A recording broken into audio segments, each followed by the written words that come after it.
Hello and welcome to the GeekNarrator podcast. I'm your host, Kaivalya Apte. And in this series, I talk to technical and business experts in the software industry to bring key insights from their experience so we can all learn together. So it's again a very exciting topic and exciting episode because I have Max Linden with me, who is the CEO and co-founder of Lemon.markets. So Max kindly accepted my invite to come on my podcast and share his experience. So I'm really excited. So thank you, Max. And why don't you give a brief introduction of yourself so we can, all know who you are and we can get started. Awesome. Thank you so much for having me. It's a pleasure, and I'm really looking forward to our conversation.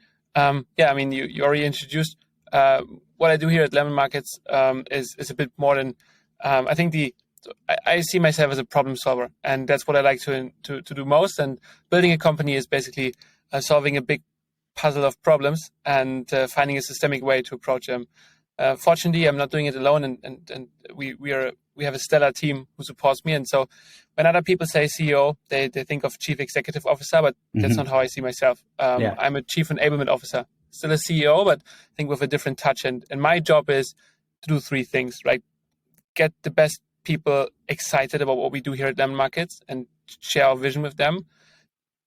When they accept to join us, make sure that they are set up for success, right? That they have the trust, that they have the resources, that they have the backing, but also the freedom to go and do their best work, because that's what you most enjoy ultimately.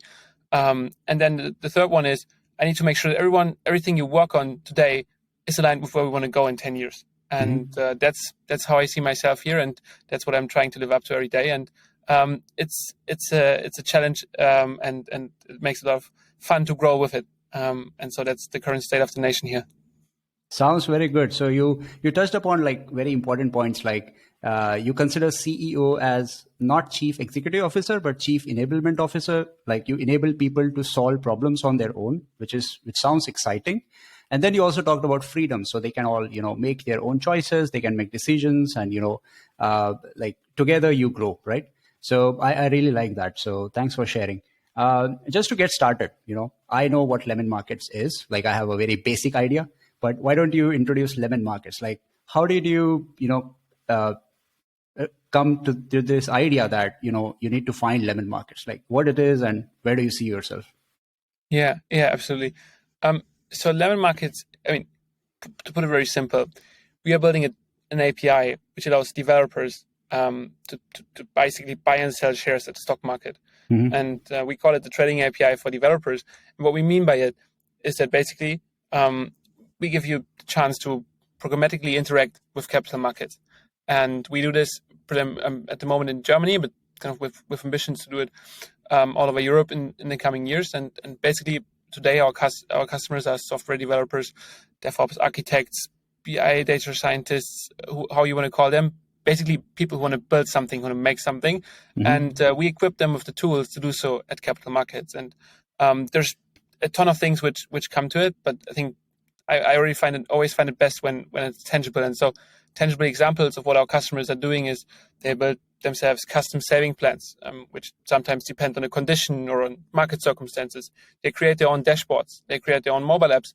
Even someone created his own Apple widget, kind of to put it on the Apple Watch. Someone else integrated other third-party interfaces like Telegram or Spreadsheet or Airtable. And so there's a vast range of use cases we are seeing, and it's super exciting to support them. And so that's what Lemon.markets today. But we have a very clear sight on where the future is heading, because for us, it's not just about enabling a small group of developers who already has a bunch of tools, but it's about making impact. And you make impact by building a big business in this domain. And we know that we can't do it alone, because there's so many different needs for end consumers to interact with capital markets that it needs a huge variety of products. And we want to be the infrastructure for those products. But we believe that those products aren't started yet, but they're going to come over the next years. And they will most likely be founded by software engineers, product managers, builders, and makers, people who want to tinker around and get started fast. And so to us, this really speaks as the kind of community that we want to enter and that we want to facilitate, and the ecosystem that we want to grow in. So we have a very kind of grassroots, kind of the buzzword would be product-led growth, API first kind of approach to it. And we believe that over the next years, out of our community, It will not just be individual use cases, but those will grow into products and companies, and that we can support them over time. And that's where we are today, and that's where we want to go, to open up 100 million brokerage accounts in the next 10 years and basically enable every tech company to integrate stock trading as a feature into their product. And we do this by building an API that's loved by the developer community. Sounds very good. Sounds very exciting. I mean, I have so many questions out of whatever you said, and it looks very interesting. So, first question I have is, how did you come with the name Lemon Markets? Like, what is the story behind it? Yeah, I mean, Lemon Markets probably, when most people hear it the first time, they scratch their head and it sounds familiar, right? And it does, because there's a theory, a Nobel Prize theory, which is called Market of Lemons. When we were sitting in university, we heard it, and it stuck with me, because what it's about is basically that in a world where you don't have perfect information, people choose the item of the cheapest price. So, I don't have any clue about cars. So basically, if there would be two BMWs in the backyard, and they would both be the same model, same color, same everything, and one would go for 30,000 and the other would go for 20,000, I couldn't compare why, and I couldn't figure out if the one has some engine problems or not. And so by default, I would take the one for 20,000 because I don't know why the other one should be worth 10K more. But most likely there is a reason for it. I just don't know this reason. And so I'm picking the so-called lemon. And when we looked onto the brokerage market, it seems very similar, because people don't know what they get into before they tried and tested the product, because it's so much more than just price, right? Yeah. Brokerage is a matter of service, of education, of content you get, and also of execution quality and just the brand that you buy into. And so for us, it seemed to be a big market with a lot of lemons, and there was no one calling it out. And so I think for us, it was a great way to get started and find a generic name that resonates with us and has a story. And the domain was free. Awesome. That's a very good story. So you also talked about you have a vision, like, or let's say mission, to reach 100 million brokerage accounts by 10 years. So I usually find this very interesting. Like when I talk to business people, product managers, they have some numbers around their mission, right?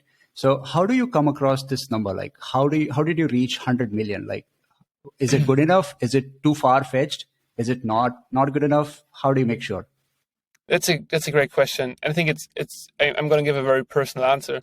I'm a person, I like to set ambitious stretch goals. And in the end, if I say 100 and we reach 50, this is still incredible. If I say 50 and we reach 25, it's still really good, but it's not incredible. And so I think in the end, you need to set something which is big, but not unachievable big, but still big enough so you need to do something out of the ordinary to achieve it. By just applying the same playbook or doing the same as everyone else in the market, we're not going to get there. We need to push and take it to the next step and to take it to the next level and really put our heart and kind of really our customers' feedback into this company to make it this big. And so if it's 100 million, if it's 80 or 120, I think this doesn't make a difference. I think what I find important is that something is specific, right? If we want to have a lot of customers, what is a lot, right? A lot can be 50 if you're an enterprise SaaS company. Yeah. A lot can be 500 million if you're a consumer startup. And so I think something needs to be specific. It needs to be ambitious, right? So people aspire to go there. And in the end, if I talk about impact, right? 100 million, if you have 100 million customers, you have a damn impact. And so I think it somehow circles around those three. Am I the most? I think I'm also a very optimistic person, right? Which is part of my job. So I think it comes down to some of those reasons, and that's basically my thinking behind it. Awesome. Sounds very like a very good way to look at it. Optimism, and you have a stretch goal. So even if you reach like half of it, you are like way better than your competitors. So with this, I want to ask you, like, who are your competitors? Are there any like companies who are already building APIs around trading, or you're the first one? I mean, there's much more to this question than just companies building APIs. I think the way how I perceive it is that in the end, we are fighting for developer attention. and a lot of people are fighting for developer attention. So I think that's a very competitive market.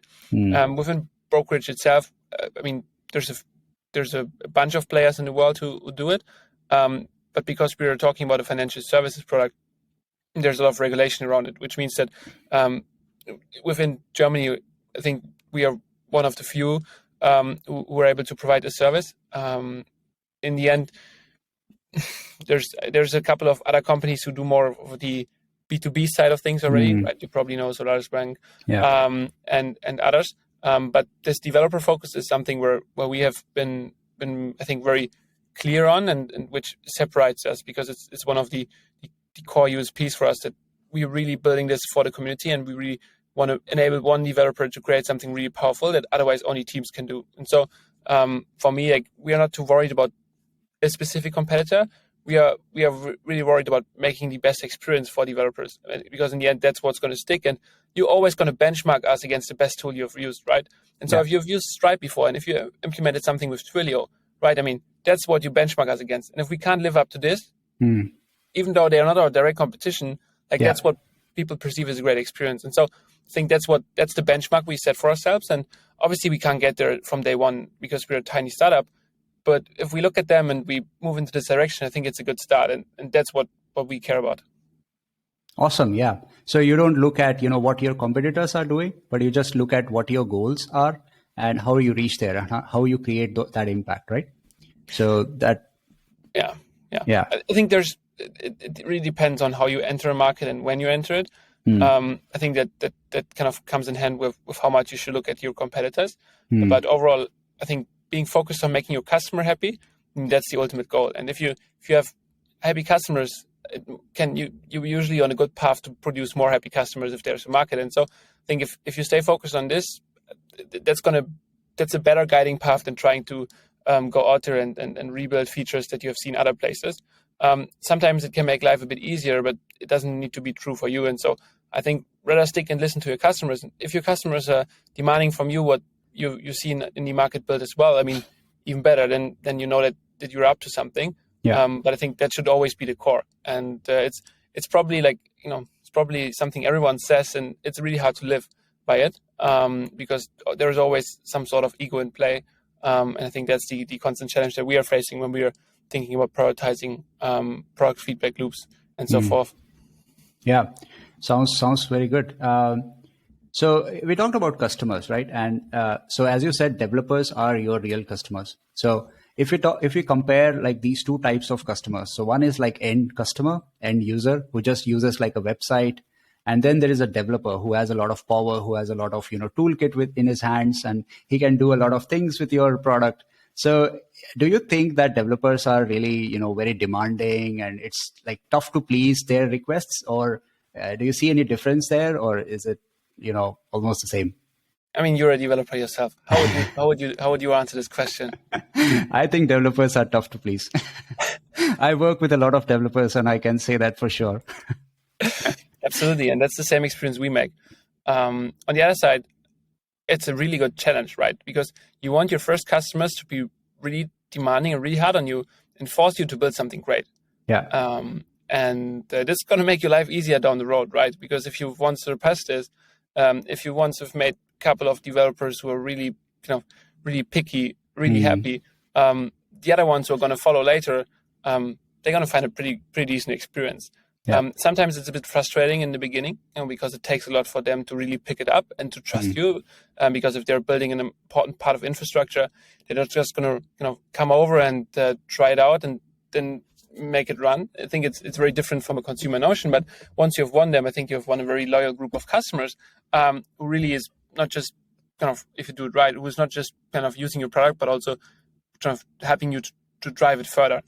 Because of and I think that's what we really love about the developer community is the willingness to give feedback, the willingness to share advice, and also the kind of the amount of data we can see with using our API, right? Because it's very granular, and so we can have this nice mix of quantitative and qualitative feedback that we get all over the place. And sometimes it can be tough, as you say, but I think it's a challenge that once you've overcome it, there's a really nice there's just a really nice product that you bring out. And I think that's what you see with those companies who are able to kind of cross the chasm on it, because then the products they offer are really battle tested and solid. And I mean, I think that's what you want as a company for the long term, right? Yeah, that's really nice. Yeah.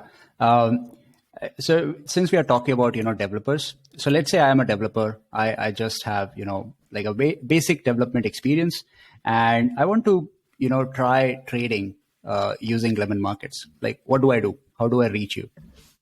I mean, that's a good one, because we have invested a lot of time in creating content. Because what we want you to do is we want you to get. I mean, there's three things you need to kind of do and understand. The first thing is we try to make it damn simple to get started, and we've created, I think, a really compelling quick start guide. So if you sign up, no credit card, nothing required, you just get into our paper environment, and we basically supply you with everything you need to just use the API and test it. Because that's what you want, right? You want to have value up front. You want to be able to have clarity and experience the product you are building upon. So that's what, and even if you know nothing about the stock market, just following through it and seeing how the mechanics work, I think is really, really good. The second thing is, and this is probably something where what is not just my personal experience, but what a lot of people perceive in this way, is that you learn best by doing a project you enjoy. And so you need to find a project that you're just excited to build. And this doesn't need to be something that's going to make you a shit ton of money, especially if you're doing it in our paper environment. It should be something that helps you get better in a skill or a craft you want to learn, right? So, for example, if you would like to build a mobile app, I think, it's just building a mobile app is boring, right? But kind of trying to build something which actually has a use case, right? Imagine you build an app in which you can search stocks. Okay, then you can combine using our API with building something that excites you, and then you can do this with technology of your choice, and you just hook it up against our API and start crafting something around it. And I think that's very nice, and that's where we have spent a lot of time in putting content out, and not just kind of an article, right, but also GitHub repositories and everything which kind of belongs to it. So you can just kind of fork it and do you, because that's what we want you to experience, very kind of seamless experience. And then when you want to get into the gist of it, when you find, okay, I like using the API, I've made my first project, okay, now I want to have something up and running for a longer time, then you're already into the process and already kind of get into it. And over time, you learn all the terms, right? I mean, what is a limit order? What is a market order? I think you always learn it easier if you need it to solve a problem. And so I think that's what we really want to have, or why this use case approach really resonates with us, because you just kind of go deep, build something, and you learn on the way. And you learn without having anything at risk besides the paper money that we give you. And I think that's pretty safe to lose. Yeah. I think since you touched like paper money like idea, I want to talk about the worst nightmare developers can have, right? These are bugs. So what if I write some code, I write some automation, and there is a bug somewhere? So do I have like a sandbox environment where I can just test my scripts and Absolutely. make sure everything is working? And what kind of protections does Lemon Markets have? Yeah, I mean, that's what I was talking about, right? We call it paper environment, but it basically is, you can think about it as a sandbox. And we try to resemble it as close as possible to the production we can. And so that's the first thing, where we just want to make it easy for you to test and get as close to real experience as possible. The second point in regards to security is, I mean, first of all, everything we do is heavily tested, right? So there's a very clear process on our end, which every feature, every API endpoint go through. We have very high test coverage, which is something that our engineers are very proud of, and I think rightfully so, because it's important. And in the end, you trust us with what you're building, and you expect us to deliver a seamless experience. And we have this obligation, and so from day one we invested a lot of brain power and a lot of just time into making this a good experience. And then, I mean, in the end, we are fortunately not doing any kind of rocket science. So what we do is bringing data from A to B mostly, which is a tough challenge in itself, but it's a solvable challenge, and it's a predictable challenge. And so, I mean, sure, there can go things wrong, but in the end, if you transmit an order to us, we were going to bring it to the exchange, and there's nothing we alter in it, right? So it goes right through, and we are much more of an intermediary or an interface in this regard. On the other side, I mean, what's good about it is that regardless what happens to lemon markets, stocks in general are like, in Germany there's a nice word for it, but I think in English you can kind of best understand it as they're yours, in the sense that when you own stocks, like regardless of what happens to your broker, they belong to you. And even if the broker goes bust, you can just transfer them to some other place. And then on the other side, we are not just, it's not just lemon markets you use a bunch of licensed partners that are regulated that we are working with. And so that gives you an extra protection. And that's something we've been very careful on, because we exactly know those doubts. And that's something where we were very clear from day one that we focus on what we can do best, which is building a great API. And then we have experts in our backyard who help us do all these stuff around the financial service we are servicing to you. Awesome. Yeah, sounds very like safe and well tested environment. So that's what a developer needs, right? Absolutely. Yeah. And so I mean, for us, and I think the last one is, if there's something wrong, like we are fast to act on it. Like it's clear priority that if something happens, we have all hands on deck to fix it. And so whenever there's feedback, we try to take it seriously. We look into it, we test it ourselves. If there's something going wrong, then we go and fix it. And we call it our no bug policy, but basically I think it's those things, right? And for most people, it's because we are human, right? There can go something wrong. Yeah. And I think the most important way is how you react on it. And we are aware of that to happen. And so we try to be fast, and we try to be very transparent in what's happening in the platform, and then we fix it, and then we move forward. Yeah. That's another important aspect, like to be transparent and to be very strict on taking actions when something goes wrong. So I totally believe in that as well. Coming to the impact part, right? So you said you learn better when you are solving a problem and you're making like a good positive impact, right? How do I measure impact? Like, how do you go about it? Like, so I've also recorded a podcast where I talk about like why it is important to measure impact, even for like a developer who is just doing his job, right? Why is it important, and how do I map my effort to the impact I create? So what is your take on that? I think there's a global level of impact, right? What you do as a company, and then there's the individual level. And I think I think we can split those up. And first, touching on the global level, I think in the end, the type of company we are building here is basically we are solving a very hairy, messy problem that has been broken for a long time, which is deep in the infrastructure stack.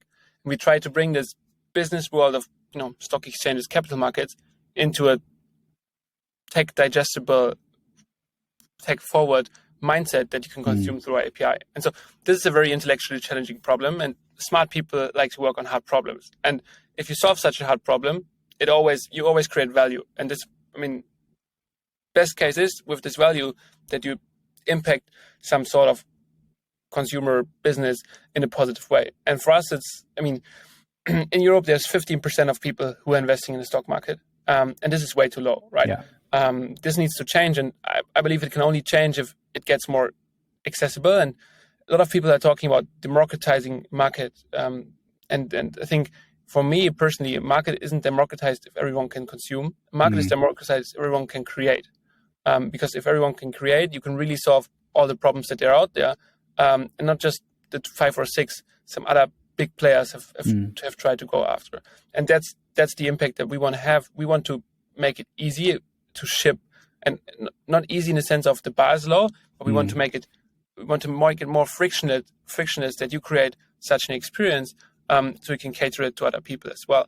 And I think that's for us the impact we would like to have, to bring this 15% of people who invest into stocks towards a higher number by making more products available on the market that run with our infrastructure.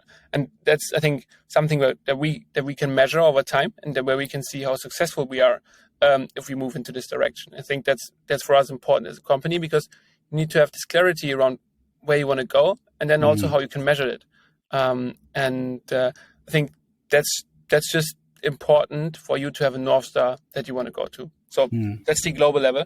And then there's the personal level. And I think it's pretty much the same in the sense that as a company wants to grow towards a certain goal, you as a person, you want to grow yourself in a way that you need reconfirmation if you did something good. Yeah. And easy example, right? Assuming you're working on a project and your task is to increase efficiency by 10%. Afterwards, you go through.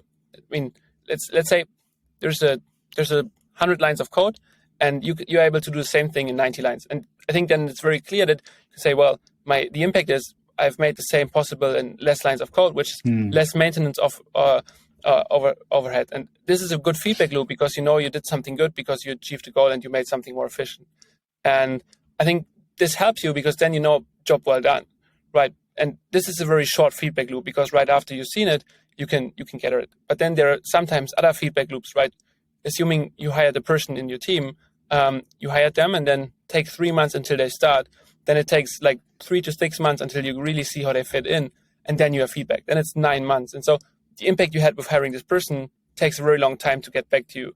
And so I think this is just impact is important in itself. And the better you can measure it or the better kind of proxies you can find for it, the better it helps you to learn and the better it helps you to grow because you can only reflect on things where you kind of know what happened to it. And so I think that's kind of the cycle you want to have as a person. And that's why I think it's so important to measure what you do, regardless in which profession, but especially if you're a developer, I think you can really kind of take a step ahead or if you really do something for the business. And if you not just evaluate some technical goal, which is nice, but figure out if what you're doing actually has an impact on the business. And sometimes maybe the best thing for the business isn't to optimize the code so it's more efficient, but maybe sometimes it's building another feature or trying something else out or talking to the customer. Yeah. And I think that's important to understand what's your goal, right? And in a business, most businesses apply to the simple rule that you need to make money to run it. And so if you can even kind of attach what you're doing to some sort of revenue impact, I think that's a good feedback indicator. It's not the only one, absolutely not the only one, because it's not always true. But I think that's my thinking about it in general. I totally agree. And I truly believe that, you touched a very important point that developers also need to measure their impact, also business-wise, not only technical. So because I truly believe that development is not only like coding and it has a lot more things to it. And I also remember when I invited you to the podcast, you like specifically mentioned that, I'm not a developer and but I wanted to bring you on just because you can, share a lot more, business ideas and, a lot more product mindset insights. And that is also very important, even for developers, even like anyone who is related to software industry. So I totally agree with, whatever you said. Appreciate it. Yeah. So I would like to, slowly slide away from Lemon Markets and talk about your personal experience, like building Lemon Markets or working with the team or building a new team. So what was the like toughest challenge, or like maybe there are more? You can share some challenges that you faced while building Lemon Markets, or as a CEO, even if you call yourself enablement officer, you have to make decisions. You have to convince people. So how do you go about it, and what kind of challenges did you face? I mean, there's a multitude of challenges, right? I think the first and foremost challenge is prioritize it. Like how do you prioritize? Because there's always more going on than you can actually get done, which means that I think this is a big challenge for everyone, right? And you will know it best because you have it yourself. I think that's the foremost one, and really, how can you solve it? Well, you can solve it by understanding what's the most important thing to do for your business in the long term, and then focusing on those. And I think that's hard because it's hard to say no, right? If someone asks you to come on the podcast and you say it's not easy to say no, but maybe it's in the list of priorities, it's not the top one. And so I think prioritizing and saying no is a tough challenge. And I think then there's the second one, which as a founder, it's it's always people topics, right? A software company is built by people, right? There's no patent here. There's no machine which is producing something like that we buy from someone else. It's software companies are created by the people who work there. And so the only thing I need to get right is building the most outstanding team here in Berlin, or in Europe at best case. And if we can do that, we can solve all the other challenges, because there's way too many challenges in the business itself that are way too complex for me to solve them alone. And so that's kind of, most of the time, that's my top priority, and that's where I spend most of my time on, because it's the biggest challenge to align everyone, to communicate the right things, and to make sure that people are not stuck and can move forward. So I think that's the second biggest challenge. And then there's a bunch of challenges which are very unique to us in our business case, which is when we wanted to bring the product out, we needed to have a partner. And so finding this partner was a big challenge, and it needed all our efforts to get there. When we found the partner, the challenge was, okay, well, how can we get this product out fast? How do we scope down to an MVP? Because we can also, you can build forever anyways. But what is really kind of the first version that creates value? And since we have the version out, it's okay, now the MVP is there. What do we need to do for it to take off? And what are our customers missing? And so I think there's always this business/product challenge, which, as you could hear from me, describes change rather kind of often, because there's always a biggest priority at a given point in time. But I think it's really those three: prioritizing, people, and then kind of the business challenge, the company challenge at hand. Awesome. Yeah, that's very insightful, actually. Thanks for sharing. So being like at a position where you have to make, a lot of decisions, people need you, and you have, lot other things to focus on. And how do you, be productive? How do you avoid distraction? And what is your productivity hack? Well, there's a couple, I think. First of all, I have to admit I'm not perfect at it. I think that's something which I struggle sometimes on my own. And there's multiple ones. So on my phone, I use Opal, which is basically an app which just blocks everything which isn't WhatsApp, text messages, notes, and the phone. So that helps me to not, by mistake, engage in any other things. I think then it's really important to have some sort of to-do list or kind of calendar where you get your shit done. And I'm using Amy, which is great because it has this function to bring calendar and to-do list at one place. And so I can always drag and drop things around. And this helps me a lot because everything I need to do is in there, and I categorize it in a few kind of bucket lists, and then I can work my way through it. Whenever I have when a meeting ends, I put my to-dos into there, and then I can kind of rework it. So that helps me a lot. And then I try to have a very clean inbox. I hate it when there's tons of emails in my inbox, and I definitely sleep bad when there's like 50 unanswered emails in it. And so I'm using this system, which is from, I think the guy's called Andreas Klinger. He made a very neat blog post about it, which basically shows you how to categorize your Gmail inbox. And there's this multiple view option, and so then you have like different buckets as well, and you always process those emails. And I think those are kind of three of my, I wouldn't call them productivity hacks, but things I try to do. And then, and this is the hardest thing, is self-discipline, right? Pulling something through, like not just because in the end you need to get into the flow. And I think developers know this way better than business people. But like when you're deep down into something and you get distracted, you just have to start at the top again and then working your way down. But when you're in the flow, like you can get so many things done in very short time. Sometimes it's like 2 hours of flow is the whole output you deliver in a week, but getting there sometimes isn't that easy, especially if you have meetings to attend and other things. And so for us, what we do here, for example, is we try to avoid external meetings before 2 p.m. So we know that before 2 p.m., you will always be able to do something quick with other people here in the company because they are there. And on the other side, it gives our people the time to really take 2 or 3 hours to solve a bigger problem. Because mostly it probably takes them 1 hour to get to the gist of it, half an hour to fix it, and then one and a half hours to clean it up. And so I think that's kind of the understanding that we have developed and how we try to nurture it. But as I said, especially myself, but also we as a company can do better at kind of prioritizing, and then also better at focusing, and then getting into this flow. And I think that's always something where I would like to improve. And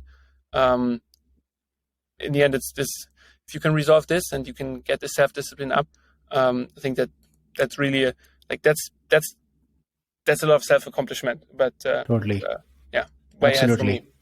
Yeah, I agree. I mean, motivation is one thing, but discipline is what takes you, makes you consistent and takes you on your way. So with that, I want to ask you, like, what is if I have to ask you, one lesson, one technical or maybe non-technical lesson in your journey with Lemon Markets, what would be that? I mean, there are so many, but I think the most important is for me around customers. You need to build something for customers, and you need to really you need, and this is damn difficult because it's not just. I mean, if I ask you about, today is a very warm day here in Berlin, and if I ask you, oh, you're hot, what would you do against it? Well, then you would say, oh, I would take a ventilator, but maybe the ventilator is just a problem for it being hot, but maybe the real problem is that you're at the wrong place to be productive because you work best at 20 degrees and not at 30 degrees. Yeah. Right. And so drilling down to this problem, that's the real essence, and finding this problem and then being able to kind of write it down clearly and state it clearly and match it with other people. That's the core of it. Right. And sometimes when you ask the wrong questions, or people just try to jump to conclusions that they propose solutions for you, but you don't want solutions. You want to go down to the problem, and then when you understood the problem, then you can start thinking about solutions. Yeah. But I think this is one of my biggest learning, like really getting down to the problem. That's the core, because if you don't get to the problem and you build a solution beforehand, this solution doesn't resonate, doesn't match, and doesn't move the needle. And so you have wasted time and energy, resource in doing it. Sure, it was a bit easier to jump on the solution right away and then build something, because it's hard to drill down to the problem, because sometimes it's not obvious. But it's worth to take the time and really go down there. I think this is super important, and really taking it serious.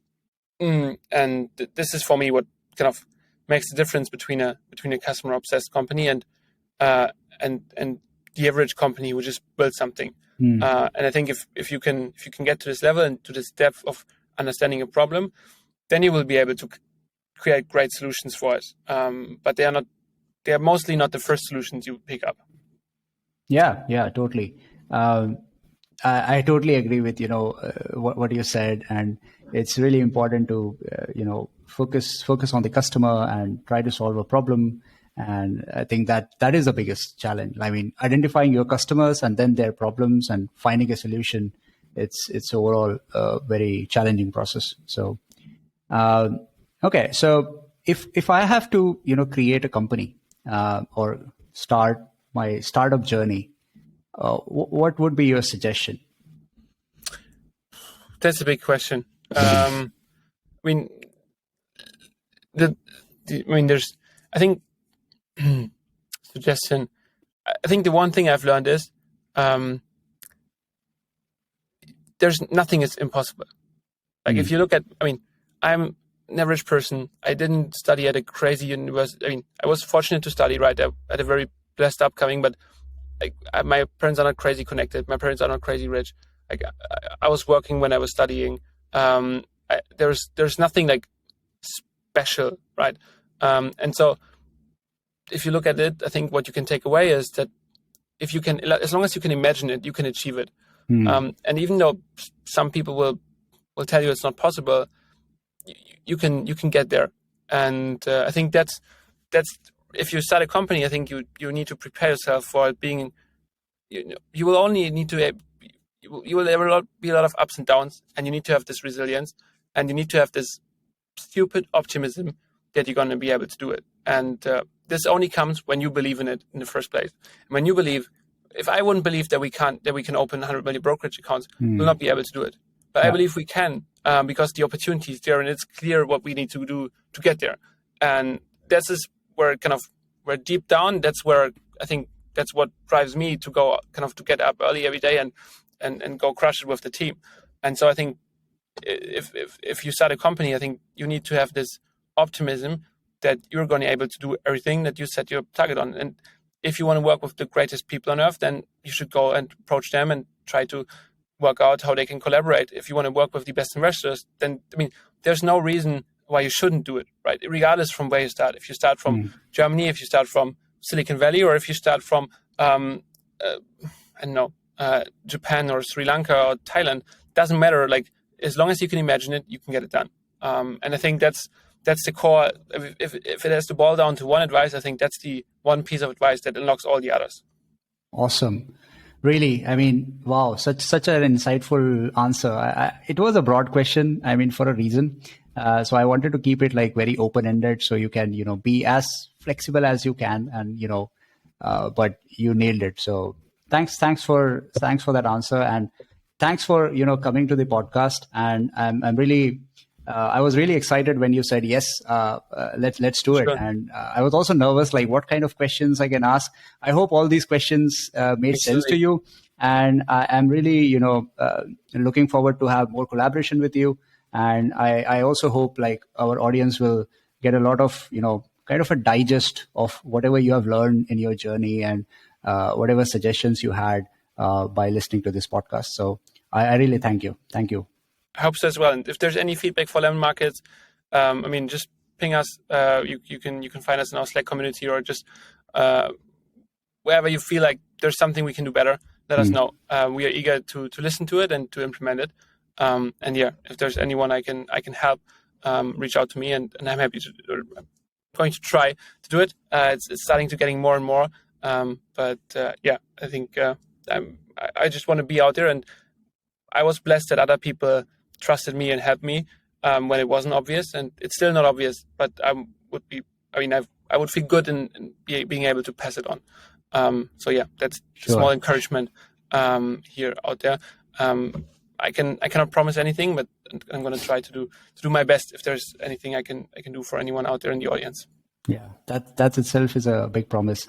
And I'll add all the necessary details for our audience in the notes section, and so they can reach out to you. They can try out Lemon Markets, and I really wish like all the very best to Lemon Markets and to you in your journey. And yeah, talk to you soon. Thanks for having me. It was a blast, and I really appreciate a prepared mind. Your questions were spot on, and I hope I didn't stretch my answers too much. No. It was all point to point, and I learned so much. Thanks a lot. Awesome.